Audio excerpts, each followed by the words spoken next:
স্ত্রীকে কখনো মা বাপ সন্তান সন্ততির সামনে কোনো ভুল ত্রুটি হলে শাসন করবেন না। একা নিয়ে বুকে জড়িয়ে ধরে তার সমস্ত নেক কাজের স্বীকৃতি দিয়ে তারপরে বলবো যে এরকম একটা বিষয় আমি দুঃখ পাই নাই, তবে আমি চাই যে এটা তুমি কারেকশন করে নাও এবং আমি আল্লাহর দরবারে তোমার জন্য দোয়া করব। মাথায় হাত রেখে একটু দোয়া করে দেন। এর চাইতে বড় আর কোনো শাসন হয় না।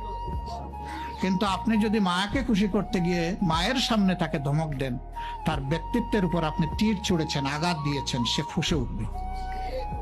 সে বলবে সব উজাড় করে তোমার এই সংসারে দিলাম, আজকে তুমিই না আমাকে এইভাবে বেইজ্জত করলে। সে মানুষ তো, তার মানবিক রিয়াকশন হবে। কাজ করবো না আমরা কেউ। আমাদের জীবনের অংশ, আমাদের হাড়ের অংশ, আমাদের কলিজার অংশকে আমরা সেইভাবে সম্মান দিব ইনশাআল্লাহ।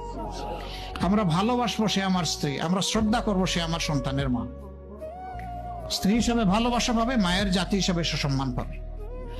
এই দুইটা ব্যালেন্স করে যদি আমরা চলি, গড় হবে জান্নাতের টুকরা ইনশাআল্লাহ।